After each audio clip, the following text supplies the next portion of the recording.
with these T-nuts, they do come in different sizes as far as the barrel goes, and with those sizes, the 3-prong, 4-prong, commercial, and a few others like the 3-hole are going to come in a barrel size that you would drill with 7/16. So that's going to allow for those things to be really snug and secure and not move.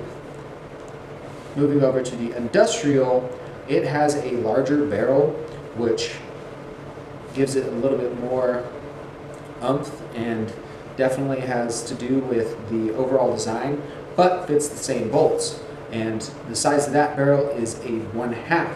And so what we're going to do is we're going to be sticking these inside this piece of plywood, and so we're going to have to use our drill to drill out some 3 7/16 holes and one with 1.5. So when drilling out your holes, it's best to do that prior to assembly, and the reason for that is because you want to have some sort of backing to your wood to allow less blowouts. And what a blowout means is that the drill bit, when going through and drilling out that hole, doesn't have anything to catch, and so at the end of that hole, instead of just making a clean hole, it'll kind of shoot out the wood and make it kind of ugly. That's not to say that it won't be functional, it just won't be as pretty. So to prevent that, you're just going to go ahead and grab an extra piece of scrap wood and put it on the back. And what that allows the drill bit to do is continue having something to grab as it pierces the back of that wood, which makes for a cleaner hole. And what you want to do is either screw in the piece that you're going to be working on into the scrap wood or use clamps. So both are options, but as far as professionalism, we're going to be using clamps just so we don't have to fill more holes. Went ahead and stuck the clamps on, and with these clamps, we are using C-clamps. We find that C-clamps work the best when trying to bring two things together, as opposed to clip clamps or claw clamps, whatever you want to call them. They just apply the force a lot more and keep them together a lot better. And the reason you want to keep your piece that you're working on and the piece that you have as a scrap wood together is because when the bit is drilling through and making that hole, when it gets to the end, if it doesn't have anything to grab against, typically what happens is it just tries to shoot out to continue that pressure. It will just blow out. So when you have that backing scrap piece, that acts to where the bit can continue the hole and have something else to continue to grab, therefore giving you a cleaner exit hole. And one more thing to consider is which side you are drilling into. You want to drill through the face and out the back. And knowing which side the face is covered in our picking plywood rules. So if you don't know which side your face is, it's more than likely the side that looks like it is better, the veneer on top. So let's get started with the drilling. We're going to drill our 1/2 inch hole first, and here we have a 1/2 inch brad point bit. We're going to use this brad point bit for the industrial and kind of show you the difference between the entry and exit versus a speed bore paddle bit.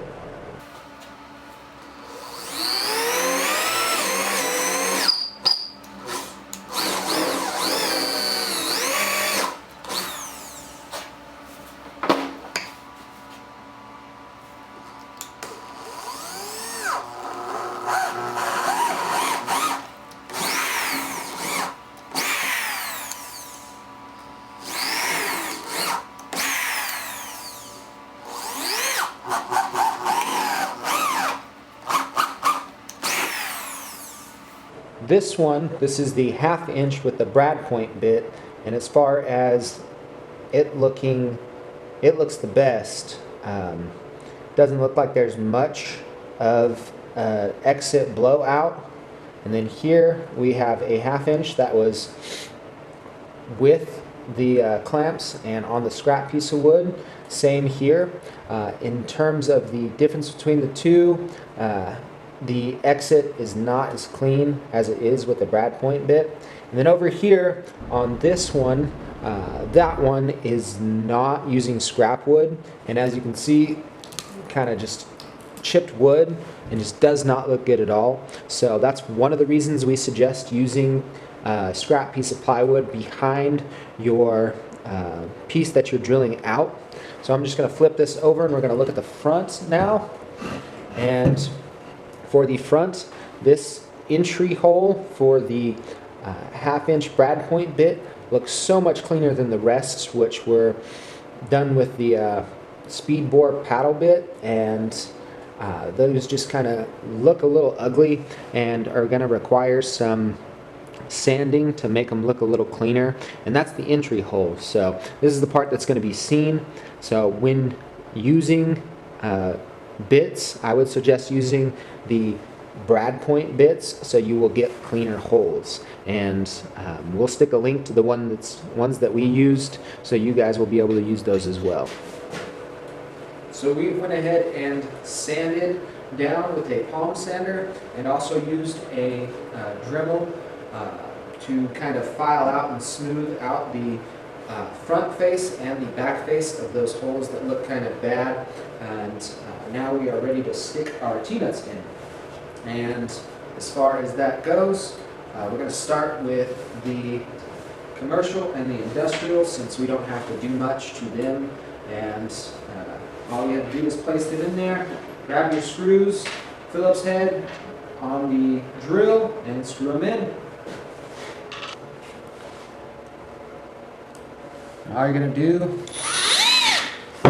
drill in partially, not all the way, just to make sure that that pressure is evenly applied.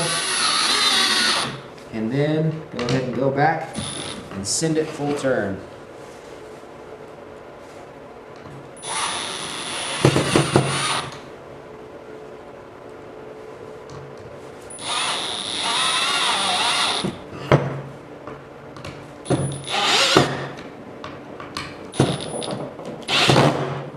Cool. Looks good. So next what we're going to get is our 3-prong and 4-prong T-nuts, and go ahead and try to kind of start them in. And these are going to be a lot tighter, but that's what you want out of the T-nuts. And a helpful trick is using wood glue on the inside of the barrel for the T-nuts, just to get them to stick better. So all you want to do is place a drop and a drop, and then hammer it in. So we're going to hammer this one in and show you guys how we put the wood glue on the other.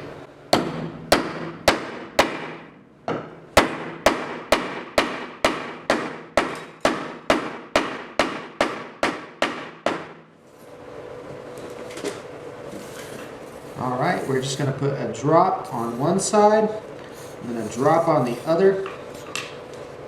Not too much, just a little bit will do, and it should hold this in a lot better than just hammering it in. So go ahead and try to get it lined up nice, and go ahead and send away with the hammer.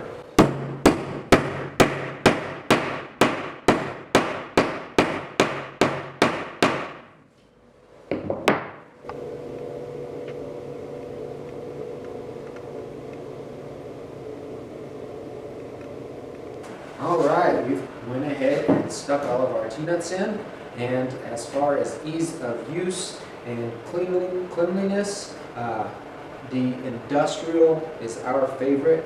Right now it sits the most flush, it was easy to put in. Next was the commercial T-nut, and it kind of sits up a little bit, just kind of the closeness of those screws doesn't look as nice in our opinion as the industrial. Next we have the 4-prong T-nut, which it works. It definitely works. And if you guys do use the prongs T-nuts and you want them to stay secure longer, we suggest using wood glue, and especially this Titebond wood glue. It is awesome. So next is the 3-prong, which you actually stuff the glue in, and yeah, they all should stick. And for the face, in terms of looks, we think the industrial looks the cleanest. The barrel actually is longer, so it looks like it goes deeper in as opposed to the 3-prong and 4-prong, and then the commercial as well. But the commercial does have a little bit longer of a barrel, so it looks alright, but our favorite and what we recommend is the industrial. And we hope you guys enjoyed this video. We hope that you learned something from this video. And as far as the process of sticking on T-nuts, what you would want to do is stick the T-nuts in after you have done your paint and texture, just so you aren't getting any paint or texture inside the threads themselves and possibly messing those up. So go ahead and drill the holes prior to assembly, but stick the T-nuts in after. Thank you guys. We hope you enjoyed. I hope you go check out the website where we have lots of volume plans and how-tos and tips for you guys to build volumes yourself. Thanks. This is Jacob. Stay tuned.